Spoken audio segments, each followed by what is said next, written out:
everyone, and welcome to today's webinar. Small Business Center of Excellence is introducing website tips and techniques for small businesses. You will see here we have an agenda or the content that we're going to go over today. So lots of great content. Some of those topics will include why your website must be mobile friendly, how to achieve growth with SEO, and then we'll kind of dive a little bit deeper into websites, e-commerce, and marketing. Of course, we will have a Q&A at the end here, so we'll certainly leave some time to answer some questions, but feel free to use the control panel to ask any questions at any time. And then I do want to mention everyone on today's webinar will receive a copy of this presentation. And so we do have in our appendix the bios of our panelists that I'll introduce in a moment. So you will have access to all that as well. Okay, so just want to introduce myself. My name's Heather Hawes. I'm the Executive Director here at Small Business Center of Excellence. And I want to introduce you to our esteemed panelists. First up, we have Itai Sudan, who is CEO and co-founder of Duda. Duda is a leader in website design with more than 9 million websites for small and medium-sized businesses. Itai has been cited in USA Today, Website Magazine, Huffington Post, and certainly others. And then next up we have John Lincoln, who's our SEO guru. He is CEO at Ignite Visibility, which is a top-ranked SEO and PPC firm. John is also a best-selling author and a frequent contributor to Inc., Huffington Post, Search Engine Land, just to name a few. And then finally, certainly not least, we have Weebly's Head of Strategic Partner Sales and Channel Sales, Chris Sheridan, with us. Weebly is one of the largest website builders in the world with 20 million in 11 languages and 100 million visitors each month. There, Chris manages business development, conferences, as well as guest speakers. So with that, thank you all for being here. Thank you to the panelists, and we're looking forward to some really great content. So with that, I'm going to hand it right over to Itai so we can get going. Thank you, Heather. Thank you for having me over. So what I'm going to speak about today is, why being mobile friendly is important, and being mobile friendly is basically being Google friendly. So I'll talk a little bit about Duda, and then we'll cover the state of mobile and existing trends as it pertains to the increase in mobile adoption. We'll talk about what kind of game plan can the folks on the call take in order to address some of these trends, and give some nice tips and tricks that hopefully people can take home and apply to their websites. So really short about Duda, we're a Google preferred website builder. We service agencies of all sizes, directories, digital publishing, and hosting companies. We launched in 2010 and now have over 9 million sites on the platform. I'm based in Palo Alto in the Silicon Valley, and we have also offices in London and Tel Aviv. So what is the state of mobile? We know that today mobile searches dominate desktop searches. It's about 60% of all searches today are happening on mobile, while only 40% are happening on desktop. So what that means to us, to all of us on our call, is that it's really important to make sure that your website is optimized for mobile. And what does that mean, being optimized for mobile? So first and foremost, it means that you have a mobile-friendly design. A mobile-friendly design means that it's effective for mobile users. It means that that the way that the site is designed is with the notion in mind of the mobile user, of their needs, and what they're expecting when they come to your site. Specifically, we think that people on mobile have a different use case and we know that they're on the go and they're looking for information.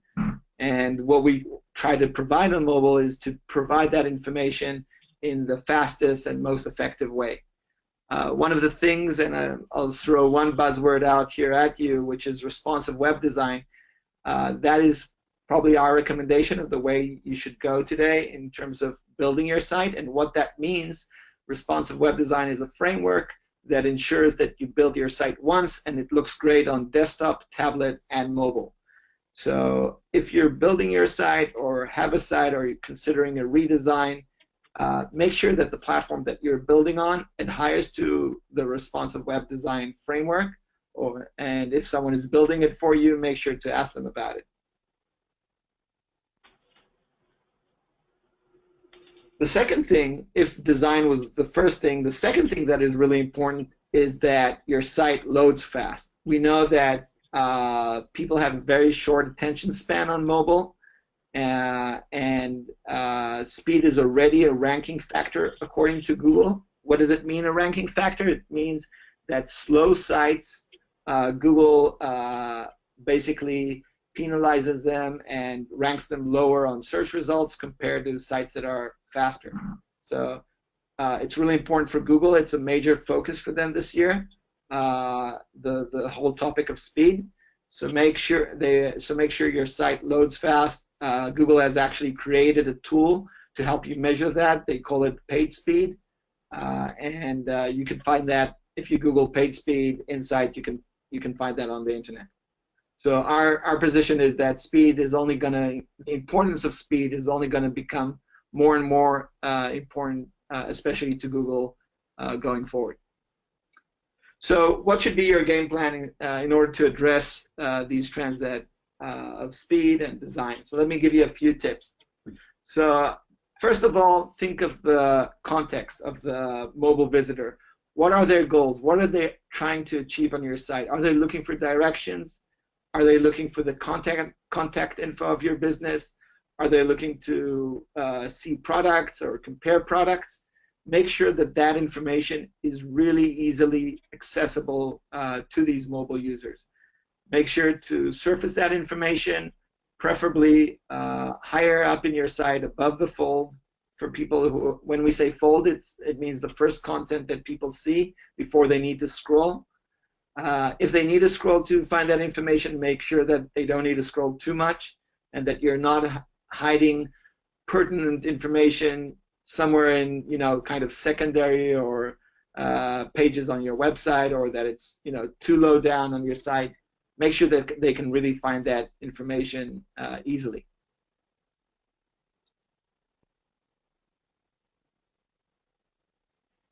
Think of your, this is like the image itself here. As you can see, this is what people see when they land on your site, and I think this is a really good example of having the pertinent information of the phone number, allowing people to call, or a button with the word map on it, allowing people, with a click on that, it opens Google Maps and uses the phone's GPS capabilities in order to help someone get to your business.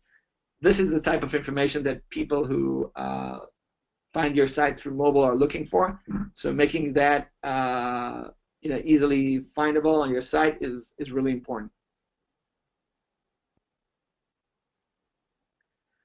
Some other things to consider is if you have forms on your site, make sure that you're using the right HTML5 form fields.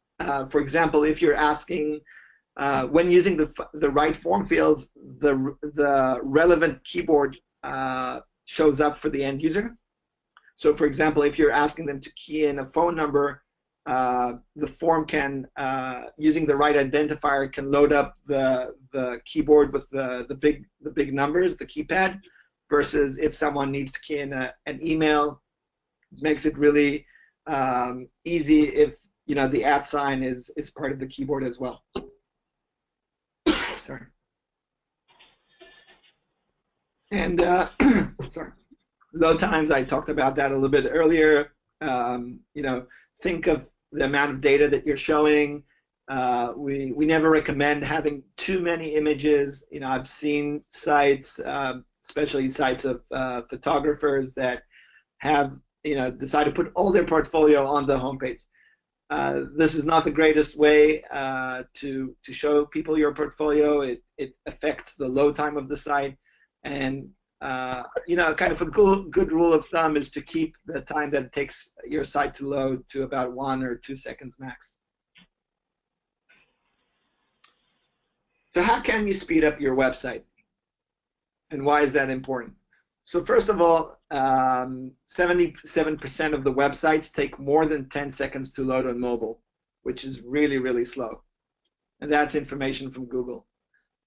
We also know, based on surveys that we've done of sites on our platform, we recently, this year, we did a survey of over 4,000 sites, and we found that every second more that it takes your site to load, you're basically losing 10% of your traffic. So there are basically 10% less conversions happen for every additional second that it takes your site to load. In short, what this means is that speed equals revenue.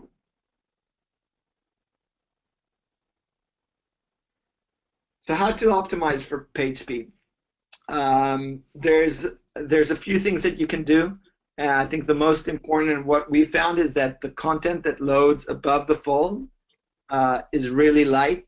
What we've done in the platform is we've compressed, first of all, we've identified what is the most critical HTML and CSS and JavaScript that is required in order for the site to display. And what we've done is we've minified it and compressed it. We've compressed images, and using those techniques, which anybody can do, it's a little bit technical, but it is possible, and these are the things that will really give you the biggest bang for your buck in order to achieve a high page speed.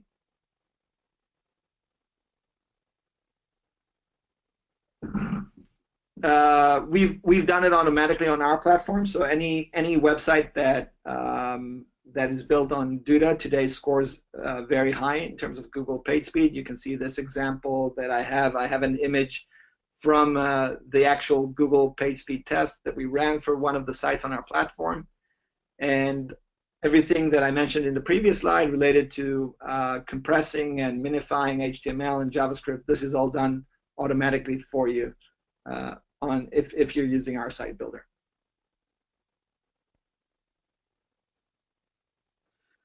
So nobody wants to do a slow site, so make sure you don't get left behind, and make sure your visitors don't get left behind.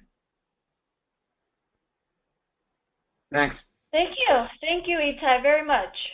That was great.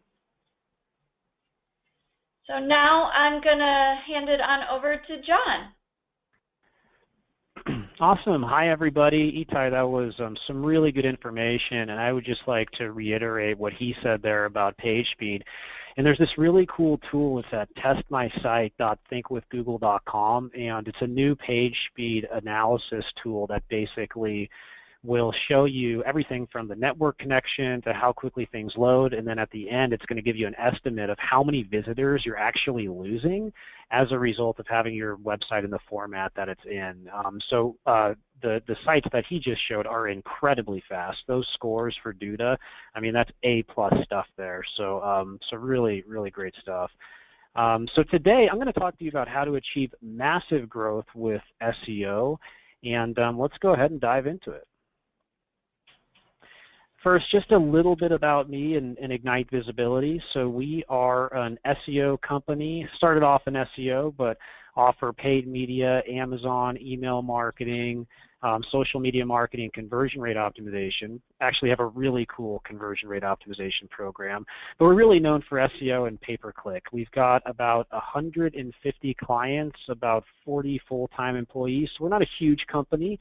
But growing. We were one of the fastest growing companies in San Diego the last couple years in a row, and we're Inc. 5000 this year, which is exciting. Some of our clients are Tony Robbins, Morgan Stanley, WeddingWire.com, which is also a website builder, but just for the wedding industry, and Equid.com, BTO Sports, and quite a few more.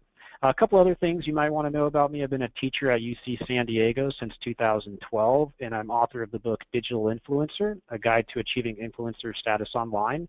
You can buy that on Amazon, and recently created a movie. It's called SEO the Movie, which was really a lot of fun to make. It has Rand Fishkin, Danny Sullivan, Barry Schwartz, Jill Whalen, and all the kind of heavy hitters in SEO. That's free on YouTube, and you can go ahead and check it out on the Ignite Visibility YouTube channel. It'll give you a good background on the search industry. So first, I just want everybody to understand that SEO is not dead, right? And you see those headlines come out a lot. It's really far, far from it. I think what's happening, though, is that some of these other platforms are becoming more sophisticated. There's more ways to drive traffic and revenue now than just SEO, just getting ranked for a couple keywords, right?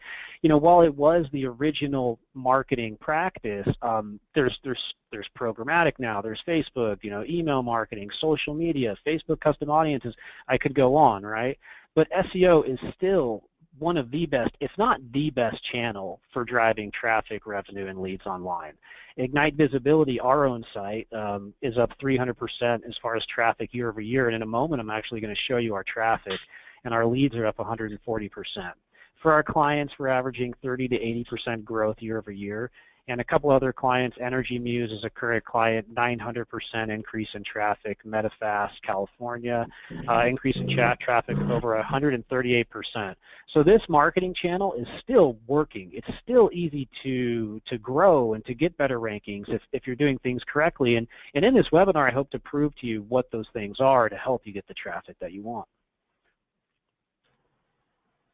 So just briefly, this is the Ignite Visibility website, and this is our Google organic traffic. You can see it's actually up over 400% for new users, and leads over 143%. So, you know, this is what you want to see with your traffic growth, right, year over year. This is what you're going to see if you're adding content, doing linking correctly, really building yourself up as a thought leader, doing content marketing and viral marketing. So this is an example of what I want everybody on this webinar's website to look like as well as far as their Google Analytics traffic. So the most important things in SEO, just boiling it down, like let's take a top level approach. It's really quality content. So, and I'm going to get into specifics of content in a moment. Links, the amount of links that you're getting, and we'll talk more about that. User metrics, being technically correct, right? A lot of stuff breaks on sites, and those things need to be fixed, especially with some of the bigger websites out there. And social shares and branded search are also factors. Now, there's differences in each one of these factors, and there's some subtleties to it, so it's important to understand that. So what you need to know when we get into kind of the content side is that, first, articles are showing up more in Google this year, much, much more. So if you're an e-commerce site, if you're a lead generation site, you know, you need to have a content marketing strategy. What I mean by that is, you know, you can't only rely on your category, your subcategory, your product pages ranking, right? You also need to be cranking out this long-form content, these guides, these blog posts with facts, figures, statistics, so that can compete and so that you can own your niche, right? Also, fresh content is improving rankings. So a really easy trick, go to any page on your website, update it with fresh content once a month, a couple times a month. Over time, that page will rank higher and higher and higher. And that is proven. And I can tell you that, you know, right now just by looking at some of the stuff we've done on Ignite and with a lot of clients. So make sure you're adding fresh content to your website. If the site looks dead, if Google has nothing fresh and new to crawl, then it's not going to rank as well. And then longer content's ranking a lot better. So a recent study has shown that content that's 2,000 words or so is the highest ranking content in Google. Now, I know that's a lot of content, and it all depends on how competitive the query is. You know, is it a really niche long tail term, or is it a really, you know, important short tail term? But generally, longer, more authoritative content that's been put together in a more succinct way is going to rank better. Also, optimizing images is really important, and a lot of people skip this. And really, specifically, what you need to do is, on any given web page, you want to have a keyword assignment, right? And that keyword assignment optimizes the basically it takes a keyword, it puts in the URL, the page title, the description, the H1, the H2 inside of the copy of the page. But when it comes to the images, you want to make sure that that keyword is inside of the file name, the alt text, and the caption.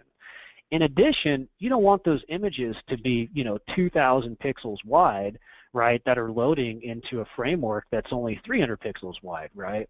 So every single image should be the appropriate size for that page so that the page speed is fast, right? And that's a really important thing, because if the image has to be reloaded to be delivered on the page, that can really slow things down and result in you losing tons of visitors.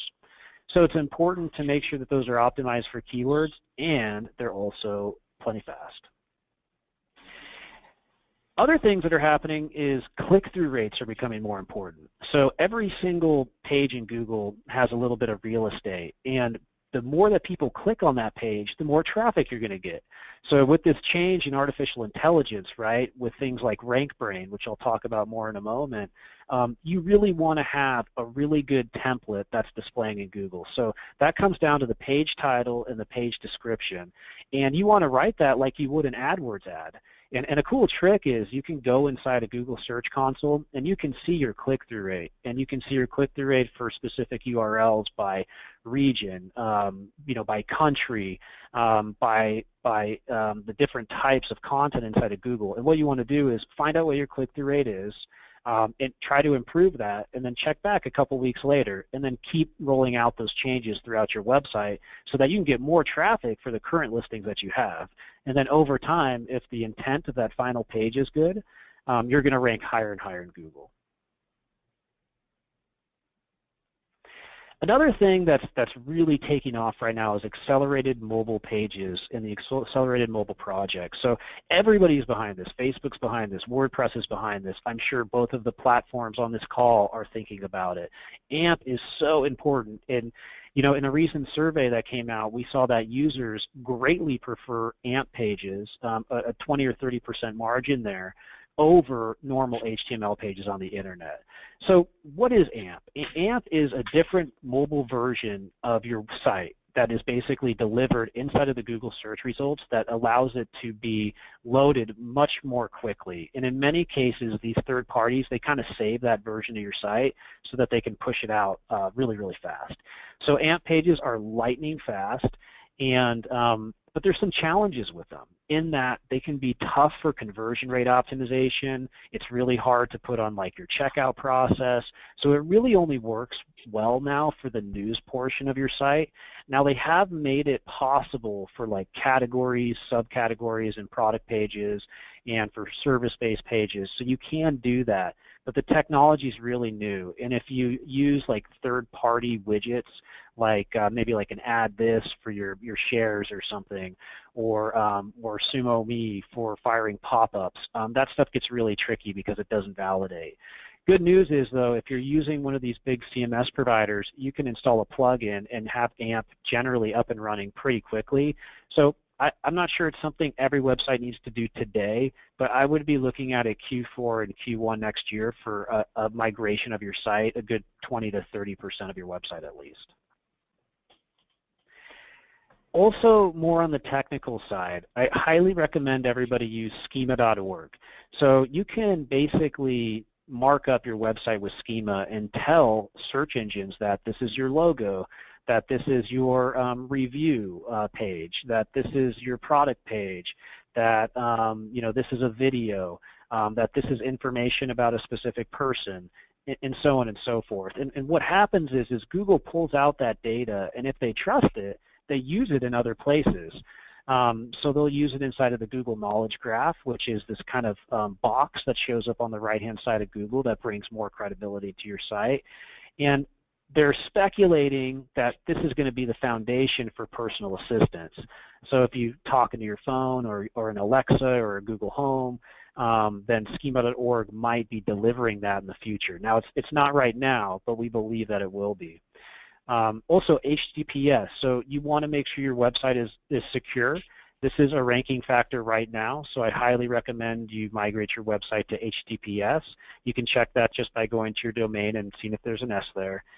And then finally, on the technical items, the mobile first update is coming. Now, it was supposed to come this year, but it's going to come next year. And what Google is doing is they're ranking websites on the mobile version of your website first, right? So that's a big deal. And there's a lot that kind of goes into that. And I've made a video on YouTube, if you'd like to check it out, that gives you all the ins and outs on the Ignite Visibility YouTube channel. But basically, if you're using a subdomain for your mobile site, that's going to be an issue. If your site's not fast enough, that's going to be a major issue. If specific content isn't on your mobile site that's on your desktop site, that's going to be an issue. And it's going to affect a lot of the legacy sites out there online.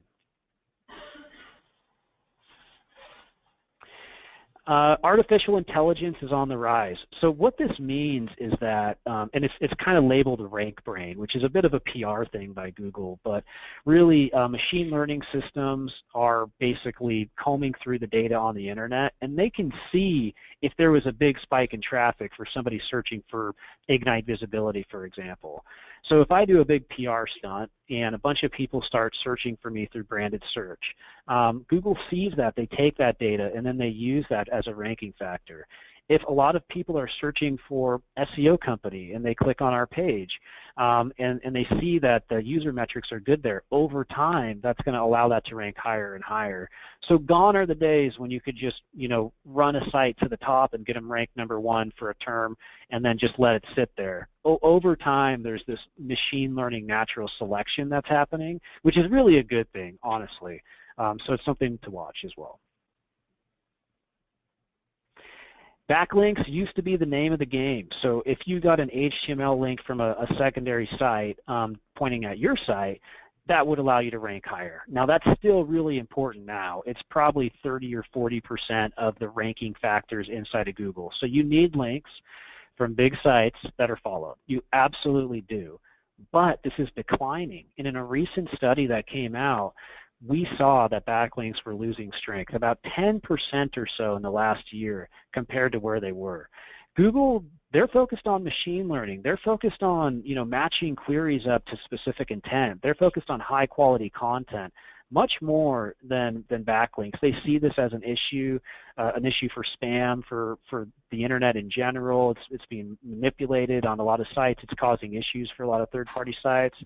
So backlinks are not going to be as important as they used to be, which again is a great thing, because now we can just focus more on creating really awesome, technically correct content.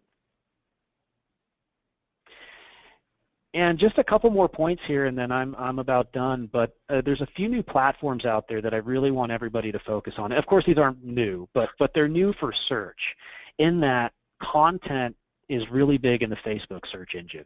So if you have any content, you want to make it visible there, okay? And advertise the heck out of it, of course, because you can get great distribution on Facebook. Instagram, making sure that you're showing up for specific hashtags, right? Find the top 10 hashtags in your niche, create great content, get a lot of likes. You will own that hashtag and show up inside of Instagram search. And that's really, really powerful, as it's going to allow you to drive a lot more eyeballs to your Instagram profile.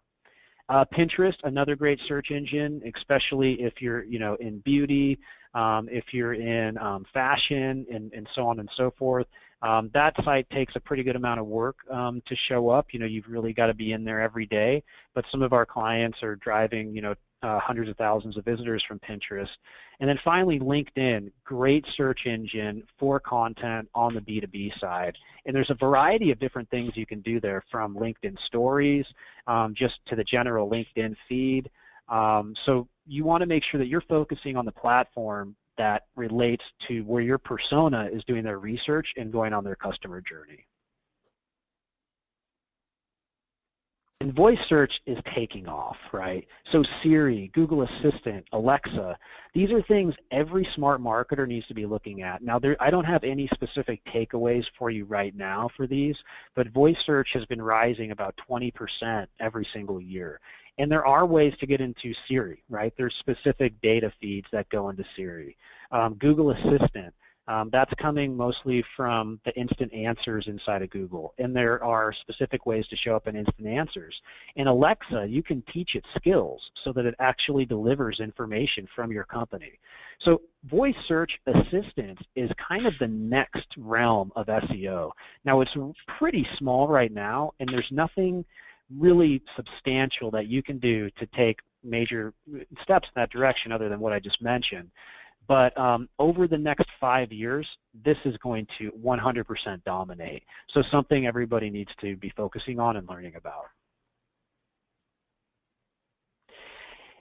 One of my favorite things to do, and kind of my last point before kind of wrapping this up on the next slide, is translate websites into different countries and languages. So I remember maybe 6 or 7 years ago when I did this for our first couple sites. Let's push it into the Spanish version of Google in Spain. Let's push it into the German version of Google inside of Germany, and so on and so forth, and rolled out this multilingual, multi-regional site for this really large solar company and saw their traffic go up thousands of percent. That kind of light bulb went off in my head, and now today, the English version of Google is way more competitive than all of these other countries. It is the most competitive search engine. If you can go into the Spanish version of Google, US, that's less competitive. If you can go into the Canadian version of Google, that's less competitive. If you can roll out into Middle East countries, right, and translate your website into different and create different country and language URLs and specific translations in that area, you can have big gains there as well. Recently did this with an interesting client, a website builder as well, saw a 7,000% increase in traffic and leads. So know that if you can go international for your business, I definitely recommend you do it. And my final thoughts before handing it over to Chris, who I'm also very excited to hear talk, is just keep your content 100% quality. Keep it fresh, update it over time. Know every single page on your site and every single keyword you want to rank on each specific page, and update that. Make sure that you're crawling your site often, with tools like Screaming Frog or Deep Crawl or Xenu, the Link Sleuth, which is another crawler tool, just so you make sure nothing's broken. Keep a clean site structure, so making sure that things aren't frayed and all over the place. And outside of that, make sure you continue to build the brand. Don't just rely on SEO. Do some fun social stuff. Do some fun marketing stuff. Keep a buzz going, right? And I can't tell you, when we made SEO the movie, a few weeks ago, about a month ago now, we might have invested $15,000 in it, which is a decent amount of money, but that resulted in so much exposure for us, and so doing something cool and creative can also really help your SEO. So make sure that you're working that in as well. Wow, great. Thank you very much, John. A lot of great detail and tips there. So now we're going to move in and have Chris from Weebly speak.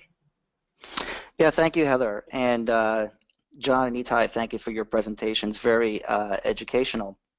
My name is Chris Sheridan.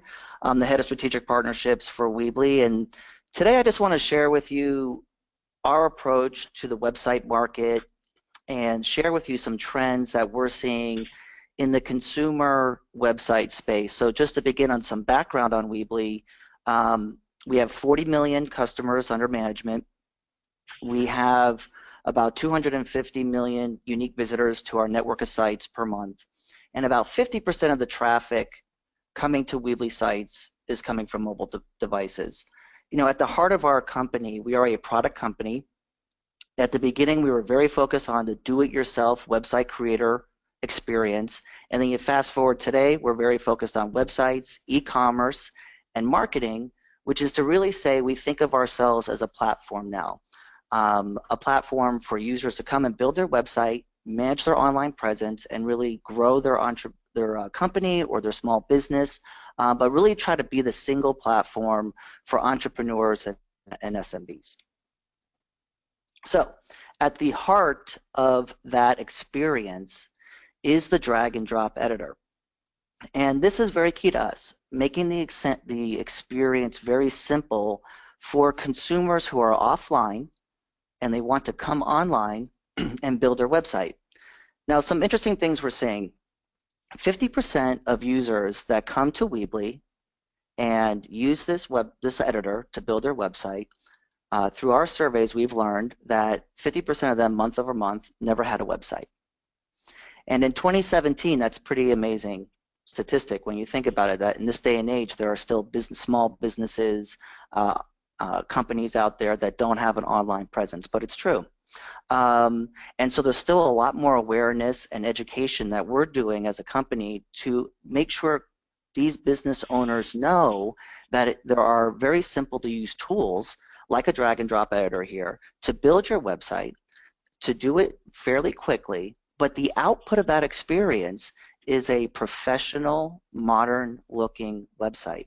That's really key to us. You know, in other surveys we've done, we've had respondents tell us that they don't know how to build a website and they feel that they have to pay someone to build the website for them. And so this is really another key angle for us, which is you don't need to pay anybody. If you want a site that works on mobile, that has responsive themes, that allows you to get your online presence up and running very quickly, you can do that through tools like Weebly. Now, in addition to that, speaking of tools, in 2015, we realized that we were having a lot of consumers on board. They were launching their websites, but as they launched their business or they started that entrepreneurial project, they needed more tools to manage their website. And in 2015, we launched our App Center. And now we're offering tools like SEO tools and SEM tools like John just outlined, multilingual tools to help you get deeper into translations for your website.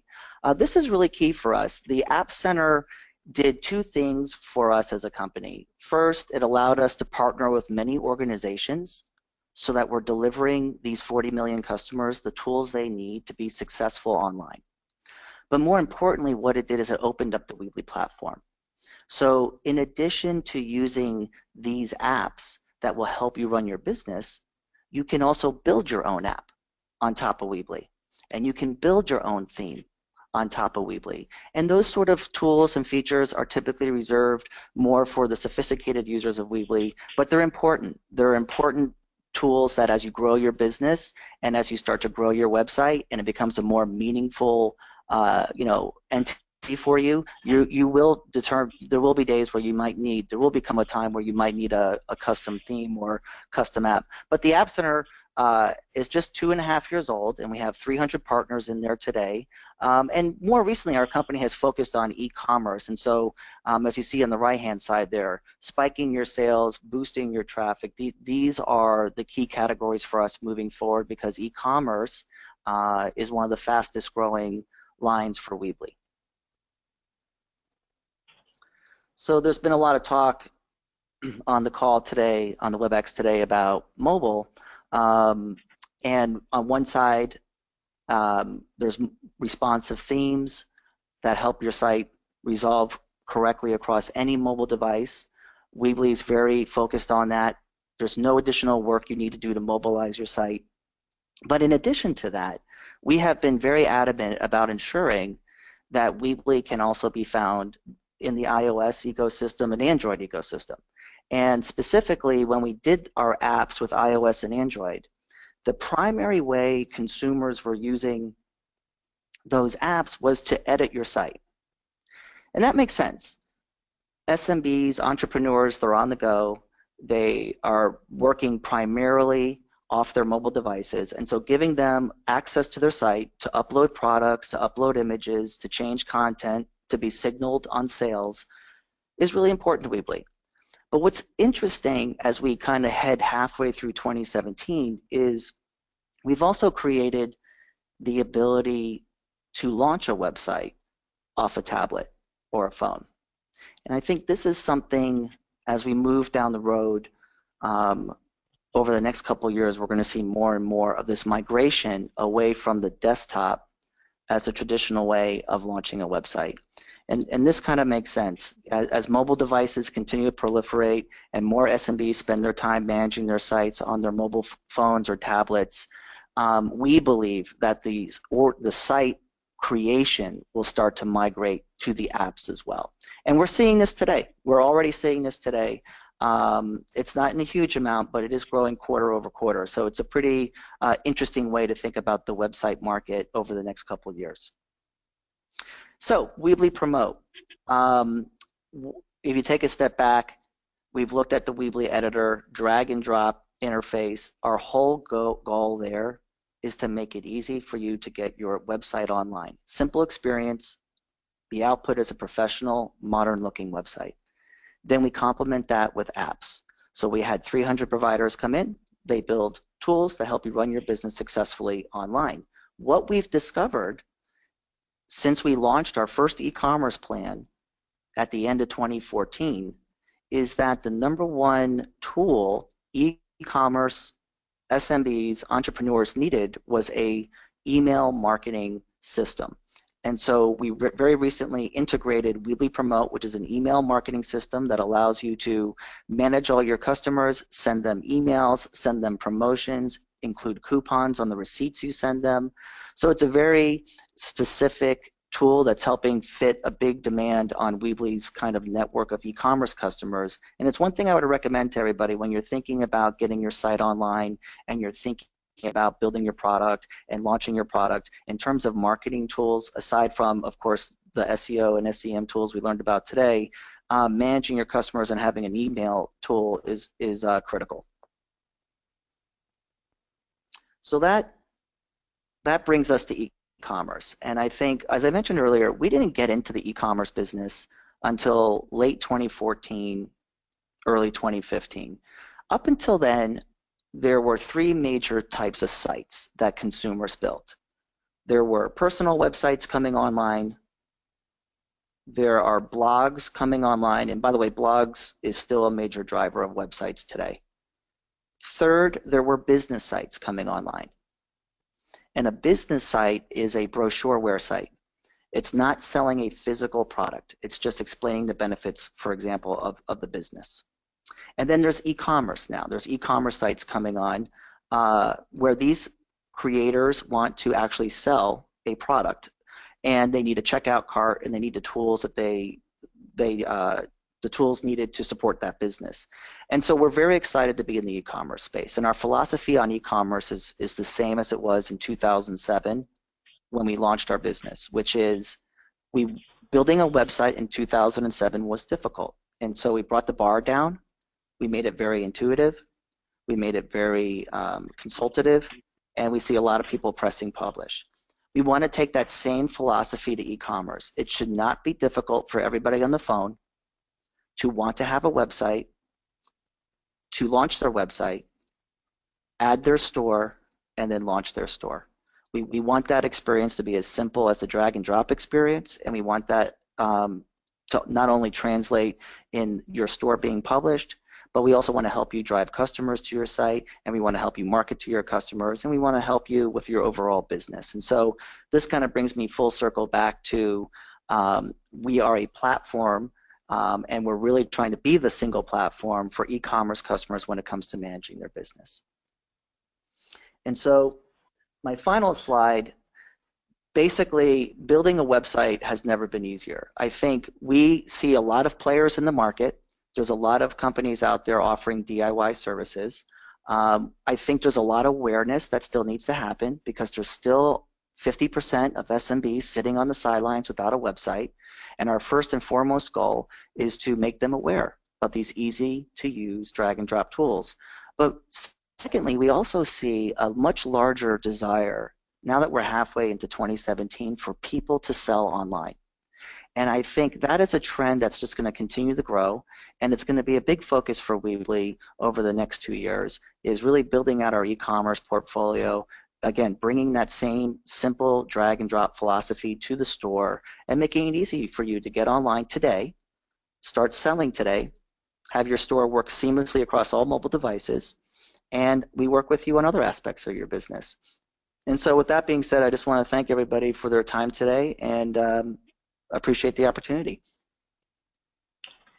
Thank you very much, Chris, and thank you to the other panelists as well, Itai and John. we are now going to open it up for any questions from the audience. So I'll just wait a couple minutes here for some questions to roll in.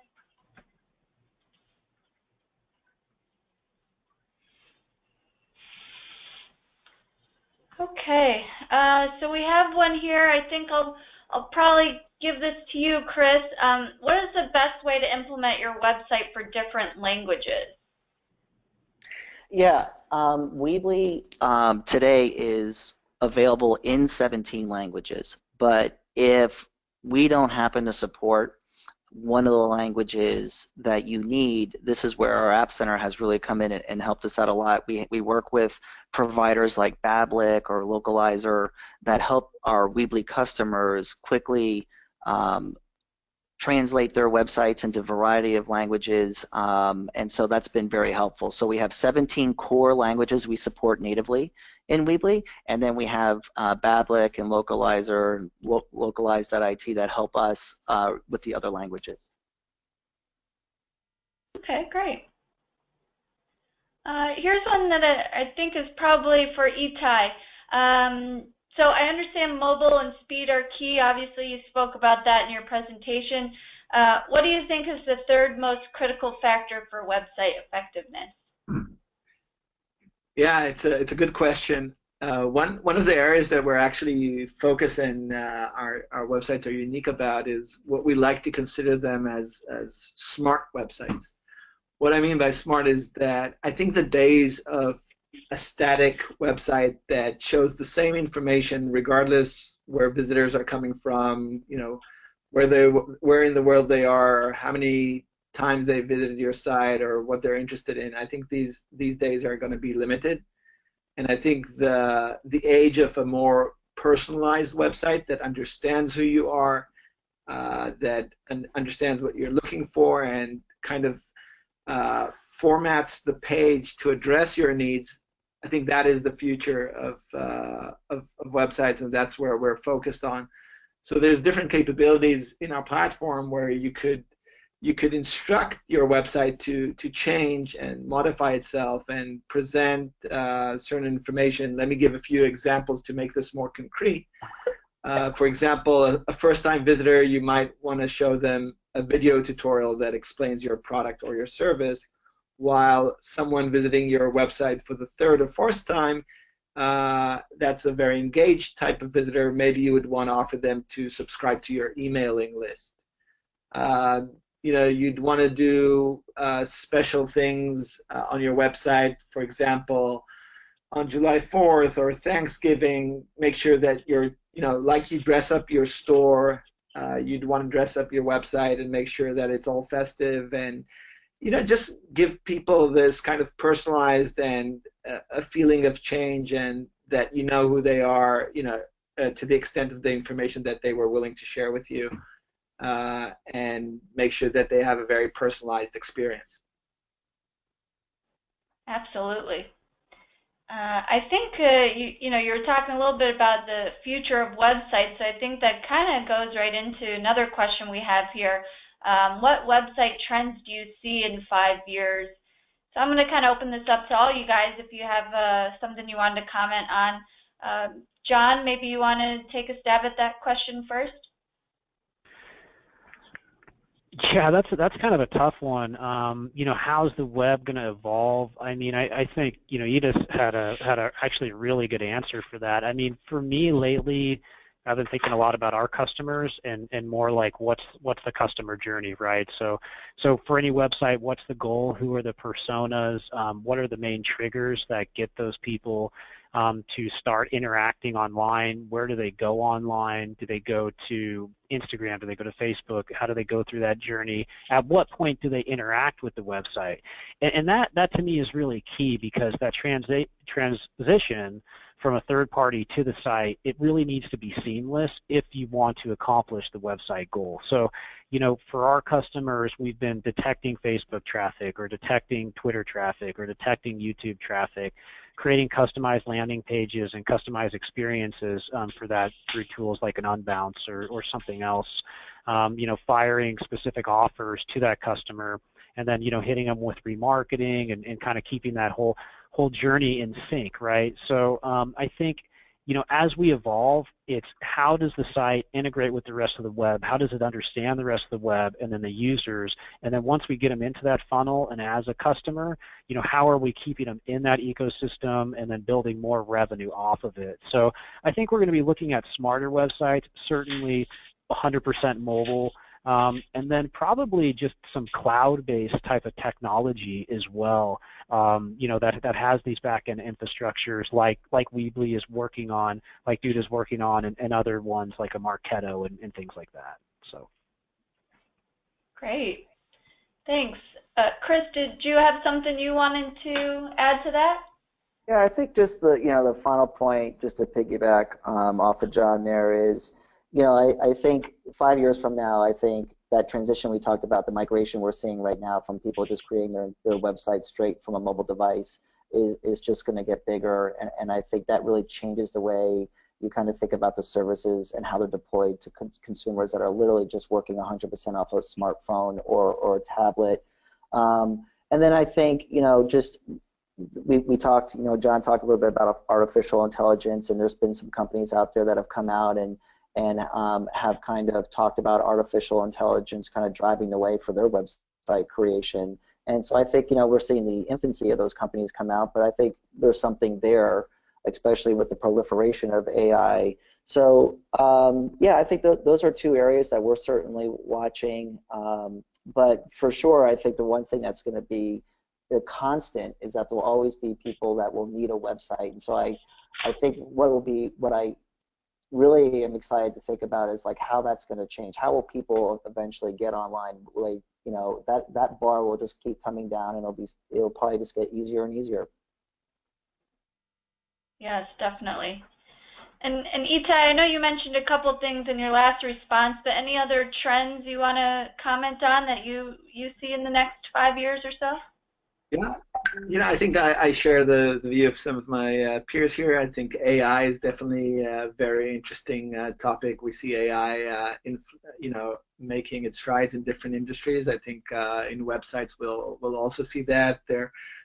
As Chris mentioned, there are some platforms out there that are promoting AI. I think it's very initial today, and maybe a little bit more of a buzz than actual reality. I think it will turn to be more of a reality in the future. If today it's more centered around the process of creating a site and helping people create a site more quickly. I think the interesting aspect is not just the site creation, but to think how does this, coming back to my earlier comment of how does the site itself become smarter? How does the site make decisions to adapt itself and change itself based on its understanding of the visitor, and what type of changes will help increase conversion? Great. It looks like we have one more question. I think this is probably for you, John.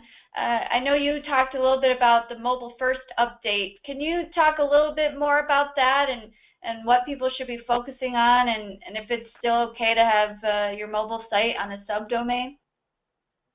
Yeah, thank you. I think we're all kind of aligned on that one. So page speed is going to really be a big thing.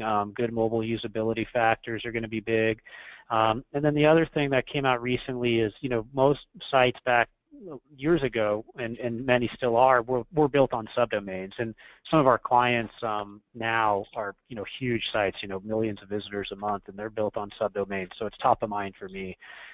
Google came out recently and said that framework's not really going to work. So just technically the way that works is there's something called a rel canonical, and it tells Google to rank it off of the desktop version of the site.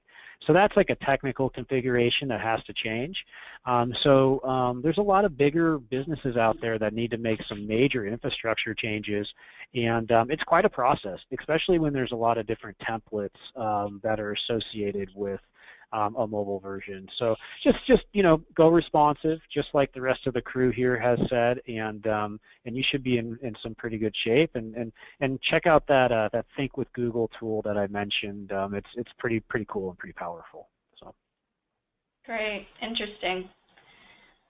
Okay, well, I think that about wraps up our questions. So thank you again to all the panelists. I'll just talk a little bit here about the Small Business Center of Excellence.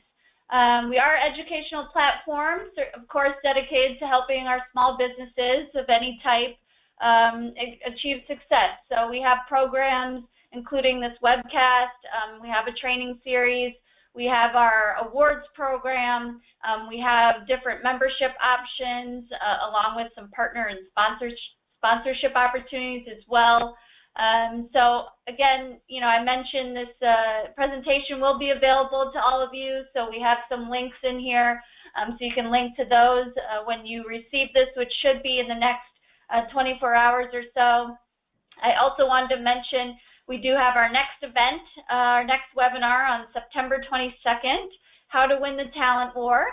So small businesses can learn how to develop processes and systems to identify and recruit and of course, retain the best employees and management team. So that'll be our next event. And in our follow-up email, there will be a link to register for that event as well. And again, some bios in the back here in our appendix that you will receive with this presentation. And again, I want to thank our panelists. Really great information. So thank you for being here today. And thank you all for attending.